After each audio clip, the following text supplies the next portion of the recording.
La scène de la haine, ce qui s'est passé, c'est que ce qu'il y avait écrit, c'était « c'est à moi que tu parles, le mec devant le miroir ». Le plan, il s'avère que c'est donc, attends, tout le monde le sait, il y a deux mecs, il n'y a pas de glace, donc c'est un faux reflet, la caméra se baisse, la caméra passe devant, je me relève et donc je parle à la caméra. C'est long, c'est beaucoup plus long que ce qui était écrit, donc il faut improviser. Et donc, c'est tout ce moment. Et en fait, ce moment, moi, je ne l'avais pas prévu. On a commencé à faire ça, et puis ça a pris, il fallait, donc c'est le fond noir, je ne sais plus ce que je fais, bon. Et c'est ça la scène, en fait. Mais ça s'est créé sur l'instant. J'ai lu même que en fait, vous ne pensiez pas forcément à De Niro. Non mais alors ça, les gens ne me croient pas. C'est ça. Bah oui. Non mais en fait, mais je le jure devant cette caméra que je n'y pensais pas. C'est-à-dire que c'est encore pire. C'est le mec qui est tellement lobotomisé par des trucs qu'il a vus, qu'il le refait sans même s'en rendre compte. Ouais, vous l'avez intégré quoi. Ouais, j'avais vu le film. Parce que moi, Taxi Driver, à l'époque où je tourne La Haine, je l'ai vu quand j'avais 7 ans, 8 ans. Ah oui. Ouais.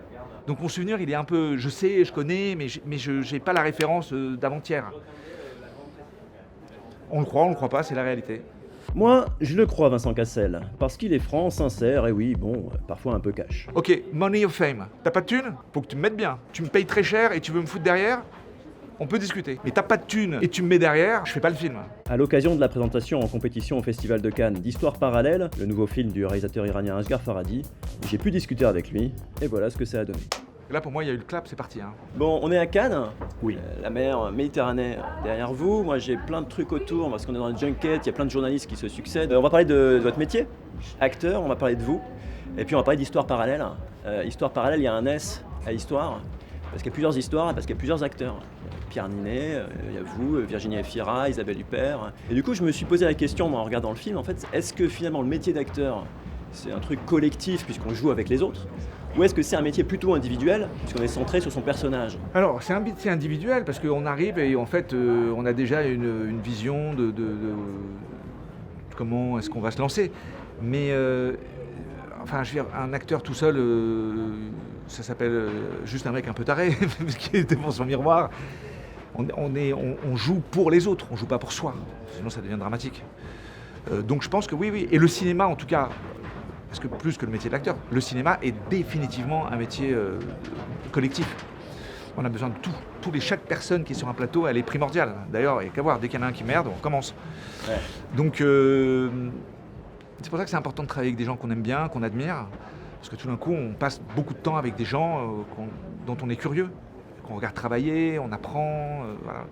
Quand ça disparaît, si on fait des films pour les mauvaises raisons, c'est-à-dire pour le blé ou pour les mauvaises raisons, en fait, on se rend compte qu'on perd son temps.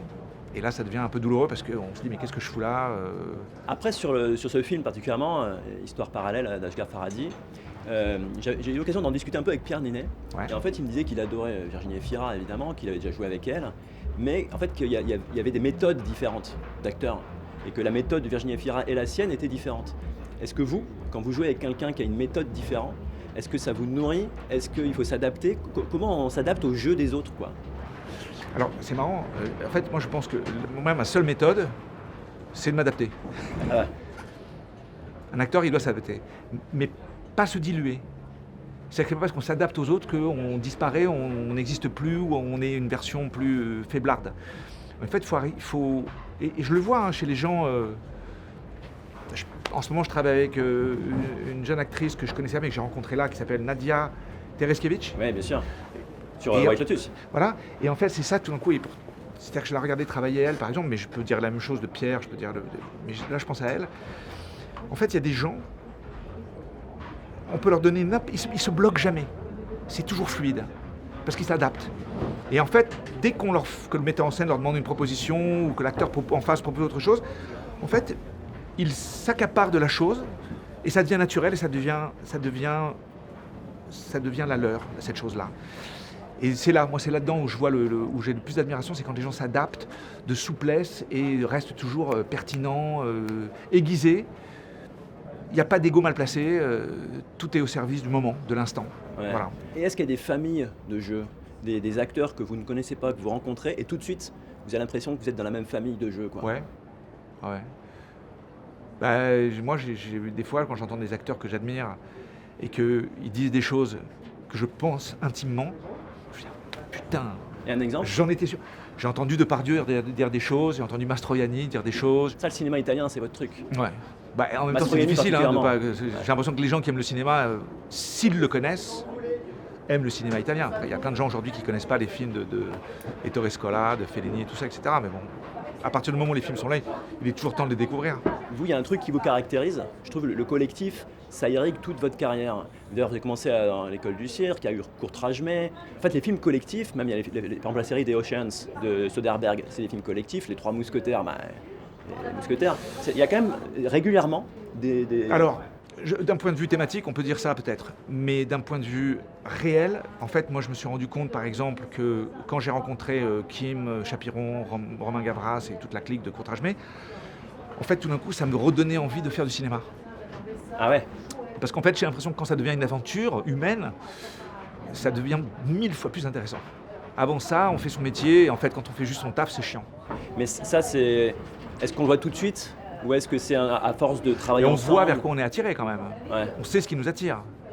Donc au début on le fait peut-être inconsciemment, puis au bout d'un moment on dit ok, c'est ça que j'aime. Donc on se découvre beaucoup à travers les choix qu'on fait en fait dans ce métier. Moi par exemple j'avais aucune idée au début avant de commencer que j'allais enchaîner par exemple les films qui m'ont un peu construit mon identité. Je pense à des films comme La haine, Doberman, Irréversible, qui sont quand même des films un peu Dur. un peu rugueux, un peu Masculin. Ouais, je sais pas si c'est masculin le terme, mais en tout cas, qui se voulait provocateur. Pourquoi? Ça sera encore une autre question. Et en fait, moi, je me suis découvert à aimer ça, à me diriger vers ce genre de cinéma. Je ne le savais pas au début que j'allais faire ça. C'est marrant ça, parce que la provocation, j'ai l'impression que c'est un truc qui est plus du tout dans l'époque. C'est-à-dire qu'il y a une époque, les années 70, après, et puis jusqu'à le début. Et aujourd'hui, avec les réseaux sociaux notamment, j'ai l'impression qu'il y a un côté, la provocation, il y a toujours quelqu'un qui va dire ça fait du mal à Le problème, c'est quelqu'un. que maintenant, on peut dire n'importe quoi, ça passe pour la provocation. C'est le problème, la provocation, c'est pas forcément les gens qui provoquent, c'est comment c'est perçu par les autres. Des fois, il y a des gens qui disent des choses sans aucune volonté de provoquer, et ils ont insulté plein de gens sans le savoir. Je pense que c'est important de pas faire trop de langue de bois et de continuer. Alors même si on ne le dit pas, ce qu'on pense, mais de ne pas se fourvoyer entre ce qu'on ne dit pas et ce qu'on pense vraiment. C'est-à-dire que vous voyez ce que je veux dire? C'est-à-dire que c'est important d'avoir un avis. C'est la seule chose sur laquelle on peut s'appuyer réellement. La vie des autres, ça reste la vie des autres. Après, on le dit pas. Je crois que c'est bien de le dire de temps en temps. Moi, je trouve que c'est un truc qui vous caractérise. Moi, j'interviewe régulièrement des acteurs, des réalisateurs, tout ça. Je constate qu'il y a quand même un flip. Et encore une fois, notamment sur les réseaux, le côté, oula, si ça sort sur les réseaux, est-ce que vous en foutez complètement ou pas? Le second degré, le quatrième degré, l'humour en général, l'humour noir, moi je crois que c'est assez bénéfique en fait. Et c'est important. Quand on n'arrive plus à rire de rien, il y a beaucoup de tabous. Et tabous, en polynésien, ça veut dire interdit, je ne sais pas si vous le saviez. De désamorcer les choses des fois en riant, en fait, je crois que c'est extrêmement salutaire. Et même si ça s'est perdu un peu ces dernières années, je pense que les enfants de nos enfants, ou peut-être même vont à un moment avoir un truc complètement... Ils vont être encore pires que les années 80. C'est un coup de balancier, quoi. Ah, je crois que c'est important. Avant qu'on allume les caméras, on discutait brièvement et vous me disiez, moi à l'interview, j'arrive et puis j'écoute, et puis je vois si ça m'intéresse ou pas. Est-ce que le métier d'acteur aussi, ça passe, j'imagine, beaucoup par l'écoute, mais est-ce que tous les acteurs écoutent vraiment? Ou est-ce qu'il y en a qui veulent surexister, quoi? Bien sûr, il y a des gens qui veulent surexister, il y a des gens qui n'écoutent pas. On m'avait raconté cette histoire c'était Roger Hanin. Roger Hanin, quand il jouait avec il regarde les gens là. Ah ouais? Ouais. Enfin, que c'était très troublant. Alors ça se voit pas à la caméra, mais pour le mec en face, c'est terrible. Est-ce qu'être acteur aujourd'hui, c'est la même chose qu'être acteur il y a 20 ans? C'est-à-dire que, est-ce qu'on joue pour les autres autant qu'avant? Ou est-ce qu'on joue pour soi parce que... Alors moi je pense qu'il y a peut-être des gens qui vont devenir des acteurs de cette génération, je ne sais pas ce que ça veut dire. Mais quand je vois un mec comme Pierre, par exemple, je ne sais pas s'il est là ou là d'ailleurs, Pierre Ninet, ouais. Pierre Ninet, je trouve qu'il a un côté acteur à l'ancienne. Mais c'est la comédie française, il a peut-être Voilà. ce collectif. Je pense à Gaspard Ulliel. Il avait un truc comme un vieil acteur. D'ailleurs, je l'ai déjà dit à Pierre, je lui ai dit, on dirait que t'es un vieil acteur dans un corps de jeune. Il y a un truc, je crois qu'on peut pas faire acteur, c'est un truc c'est un truc artisanal, c'est un truc au quotidien. Si on est acteur de réseaux sociaux, acteur pour être connu, ça s'effondre. Et est-ce qu'il y a une compétition entre acteurs? Moi, j'ai jamais senti de compétition, mais parce que je me suis jamais comparé. Moi, j'ai toujours misé sur le fait que je suis unique. Et on l'est tous, en fait. Je ne dis pas que je suis le seul à l'être. On est tous uniques. Et donc, très très tôt, je me suis concentré sur... Vous pouvez prendre quelqu'un d'autre, mais ça ne sera pas pareil. Ça sera peut-être mieux, mais ça ne sera pas pareil. J'ai vu un truc que vous avez dit chez les Américains, pour Black Swan, il y a eu une bisbille sur l'affiche. Au début, vous avez dit, tu seras sur l'affiche avec Nathalie Portman. Et puis, il y a eu un moment donné, ils ont changé d'avis. Et vous avez tenu le truc, quoi. Non, alors, parce que ça, c'est pas l'acteur au niveau du jeu. C'est le acting business. C'est industrie. Ok, money or fame. T'as pas de thune? Faut que tu me mettes bien. Tu me payes très cher et tu veux me foutre derrière? On peut discuter. Mais t'as pas de thune et tu me mets derrière, je fais pas le film. Donc en fait, c'est juste un truc, on essaie voilà, il faut naviguer son truc. En plus, avec les ricains, si on est français, on vous le dit pas, mais tu devrais être content d'être là, dis merci. Donc il faut juste faire des coups de bluff. Bluffé. Il faut faire des coups de bluff, c'est important. Vous avez dit que c'est un jeu tout ça. Vous avez dit que vous partiez et du coup, ils vous ont remis sur l'affiche. J'ai dit, ouais, non, si vous foutez de ma gueule, je me tire. Et j'étais en train de partir. J'étais en train de dire, les gars, je peux pas croire ce que je suis en train de faire, je suis en train de me barrer. Mais ouais, c'est un jeu. C'est un jeu. C'est pour ça que c'est marrant. Même le jeu est un jeu, mais ce métier est un jeu aussi. Qu'est-ce qui a changé entre le Vincent Cassel des premiers films et aujourd'hui? Est-ce qu'il y a un truc dans la façon d'appréhender le métier d'acteur qui a changé? Mais c'est pas le métier d'acteur, c'est en fait en vieillissant, dans le meilleur des cas, on se calme un peu, on réfléchit plus. Éventuellement, on a fait un petit travail sur soi. Et je crois qu'on met moins d'importance sur des choses qui n'en ont pas. Et du coup, on se dégage de plein de choses inutiles en fait. Et on garde les choses plus à leur place, le métier y compris. Bon, ça va, on est en train de faire, dans le meilleur des cas, de l'art, parfois, dans la majeure partie du temps, du divertissement. Et voilà, il faut s'amuser à le faire, garder le sérieux à le faire, mais il ne faut pas oublier que c'est un truc qu'on a besoin de prendre du plaisir. On se prend moins la tête, j'ai envie de dire. Dans l'histoire parallèle, notamment, votre âge en fait est dans le scénario. Vous êtes le plus âgé de cette petite équipe, quoi. Même dans les linceuls de Cronenberg, alors vous jouiez quelque part Cronenberg, il y avait un truc aussi de plus de maturité qui... Je vais avoir 60 ans cette année, il serait temps quand même, hein, sinon ça serait dramatique. Ouais. Mais je fais encore du skateboard hein, quand même. Ouais, moi ça, vous n'avez pas l'air d'avoir 60 ans, donc ça va. Mais c'est un truc, ça, que je sais pas si un acteur il se dit ah mince, je vais vieillir, comment ça se passe, ou au contraire, si on l'aborde, on l'accepte, quoi. On utilise tout ce qu'on a et tout ce qu'on n'a pas. On peut pas faire autrement. Donc, moi pendant des années, j'étais trop jeune, j'étais trop lisse. Je me mettais des cheveux blancs, Là maintenant, j'ai essayé de me rajeunir des fois quand c'est utile, quand il y a deux périodes. Par exemple, là, il y a un personnage qui est un peu plus jeune, un peu plus fringant que l'autre dans ce film. Donc on a une petite latitude, mais c'est vachement intéressant de pouvoir enfin utiliser sa gueule. Et puis la coquetterie, elle passe ça passe au second plan. Je sais pas, il y a plein de trucs. Et puis moi, il y a beaucoup d'acteurs que j'aime énormément, qui m'ont fait rêver en fait à des moments de leur carrière où c'était pas forcément des jeunes premiers. Ouais. Mastroianni par exemple. Non, Mastroianni tout le long. Tout le long, Mastroianni. Mais je pense à des mecs comme Serrault.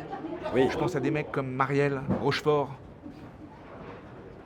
Jusqu'à la fin, ils étaient magnifiques. Pratiquement leurs plus belles performances, ils étaient déjà des hommes mûrs. J'ai pris des notes sur ma fiche parce que j'ai regardé pas mal de vidéos avant qu'on se voit, j'ai préparé l'interview, quoi. Et j'ai vu, il y a une vidéo qui date d'il y a 7 ans dans laquelle vous dites dans les films, les moments où les gens sont seuls, c'est souvent des moments qui payent. J'ai trouvé cette phrase mystérieuse. En fait, vous parliez de la fameuse scène de la haine et vous parliez de ça, le fait que en fait, l'acteur est seul, mais du coup il s'empare, j'imagine, de l'écran. Est-ce que vous diriez toujours cette phrase? Non, Qu'est-ce que ça veut dire? C'est pas ça, c'est qu'en fait il y a des trucs qu'on fait tout seul qu'on fait pas dans les autres. Ah oui? Oui. Oh. Je pensais qu'un acteur était capable de tout faire. Non, on fait tous des trucs qu'on fait que tout seul. Des fois même on s'en rend même pas compte. Si on est filmé tout seul dans notre chambre, on fait des trucs. Oh là, putain, je sais pas. On se gratte les fesses, on n'essaye pas, il y a personne qui regarde. Ouais.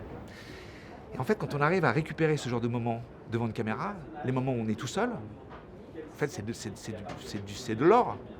C'est des moments d'intimité. Je pense qu'on regarde des films, pas toujours, mais parce qu'on a envie de voir des choses qu'on ne peut pas voir ailleurs. Et les moments d'intimité, c'est des choses qu'on ne voit pas. Ouais. Parce que tout le monde les cache. Mais comment on fait pour jouer l'intimité quand en fait on est sur un plateau avec plein de gens autour? Est-ce qu'on oublie la caméra? J'en sais rien. Parce que la vérité, c'est qu'il ne faut pas nécessairement que ça soit vrai. Il faut que ça ait l'air vrai. Il y a des techniques? Il y en a 38 000. Et c'est à chaque fois différent. Est-ce que ça vous est arrivé de jouer avec un acteur qui vous rende meilleur? Dès qu'on joue avec un bon acteur, on est mieux que quand on joue avec un poireau. Et on le sent ça? Comment ça se passe? Parce qu'on s'amuse. Il y a du ping-pong. Tout d'un coup, le truc vous échappe. Et quand il vous échappe, il se passe des trucs pas prévus. Et quand il se passe des trucs pas prévus, vous êtes surpris. Et quand vous êtes surpris, tout le monde l'est. Ça, c'est un truc pratiquement immuable. Si vous êtes surpris de ce que vous avez fait pendant la scène, c'est bon. Si vous avez contrôlé, peut-être vous allez en niquer quelques-uns, mais il y en a plein qui vont le voir. Est-ce qu'il y a un exemple, dans votre carrière, il y en a plein j'imagine, mais de scènes où vous avez senti qu'en fait la situation vous débordait? Déborder, ça a l'air un peu dramatique. Mais en tout cas, m'échappe. Ouais. M'échappe, j'espère que dans tous les films, il y a des moments comme ça. Sinon, il y a vraiment un problème. Mais c'est vraiment un truc de l'instant, vous savez, hein, faire l'acteur. On peut travailler tout ce qu'on veut avant. Alors oui, si on doit apprendre une langue ou je sais pas moi, une manière de marcher ou je sais pas, monter à cheval, faire de l'épée, j'en sais rien, il y a des trucs qu'il faut apprendre un peu techniques, sinon on a l'air d'un con. Mais réellement, ce qui doit se passer, on oublie tout ce qu'on a fait et c'est sur le moment, qu'est-ce qui se passe? Il faut que ça se passe. Est-ce qu'il se passe quelque chose? S'il se passe rien, c'est que c'est pas bien. J'ai une dernière question pour conclure, parce que le temps file. On parle du métier de collectif, individuel. C'est quoi la part de solitude dans le métier d'acteur? Est-ce que finalement un acteur, même s'il y a des gens autour, il est toujours seul parce que face à Non, lui-même? mais c'est pas les acteurs, on est tous toujours seuls. À la base, tous. En tant qu'intervieweur, autant qu'acteur, autant que boulanger. Après, le truc, c'est d'abord, il faut être bien avec soi-même. Ça, c'est un truc qu'on apprend avec le temps, dans le meilleur des cas. Mais c'est pour ça que c'est intéressant de travailler, et c'est important de travailler avec des gens qu'on apprécie, par qui on est fasciné, dont on est curieux. Parce que tout d'un coup, le temps passe à une vitesse folle. Quand on se retrouve avec des gens pour qui on n'a pas vraiment du respect ou des trucs comme ça, il ne faut pas s'embarquer. C'est une perte de temps, je pense, vraiment. Et on n'a pas beaucoup de temps.